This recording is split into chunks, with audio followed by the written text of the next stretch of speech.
Now let's speak to Michael Purcell, an adjunct professor at George Washington University, joining us live from the U.S. Capitol. Very good to have you on the program, sir. So no new concessions, no compromise. The only thing that the U.S. delegation appears to have gotten from the Russian side was actually a private tour around Moscow. And there's no real indication that the U.S. is ready to put any kind of more pressure on the Kremlin either. Was this the worst possible outcome for Ukraine?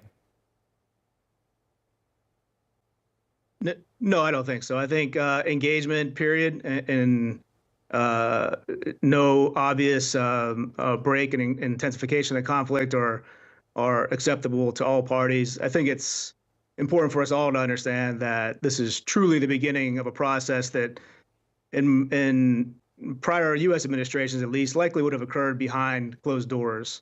This administration has chosen to do this very publicly.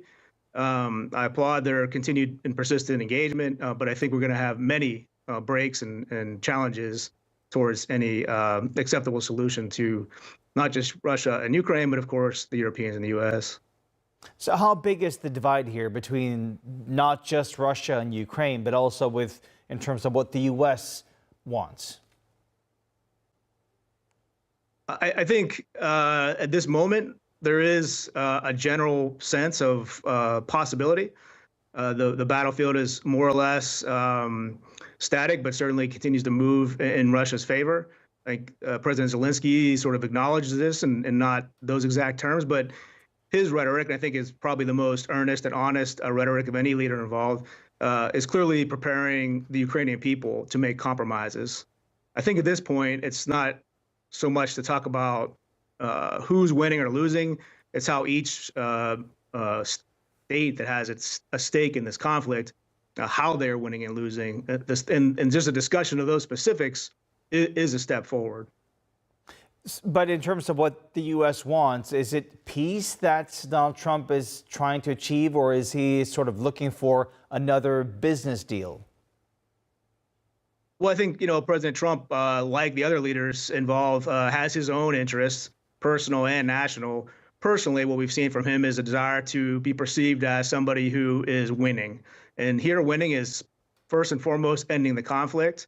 And then the bells and whistles he would attach to that, ideally, show up in his case oftentimes as perceived increases in business opportunities. Now, how realistic that is, or how important it is in substance, I don't know. But if that's what he needs to be provided as a part of a compromise, I think there's other parties that are willing to do that. We've seen that before with the Ukrainians.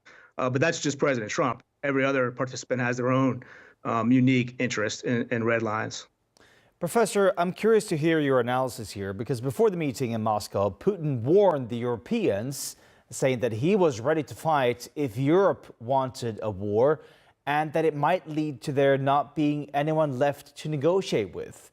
Is this just more of Putin's kind of rhetoric, or is he actually warning Europe about sort of an all-out war with devastating effects? I think even by us talking about it proves the utility of him making these sort of, on one level, it's a ridiculous threat. There's no interest for Russia to go to war with Europe.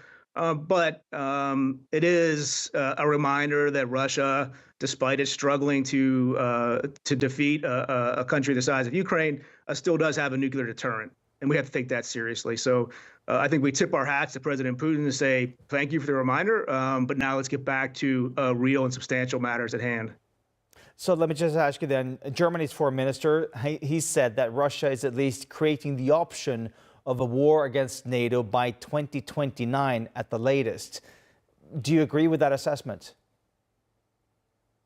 Well, I think the defense planning that occurs across NATO, in the U.S. and Russia, is always based on scenarios. And Germany at this moment, like the other states involved in the conflict, has two audiences. One's international, one's domestic.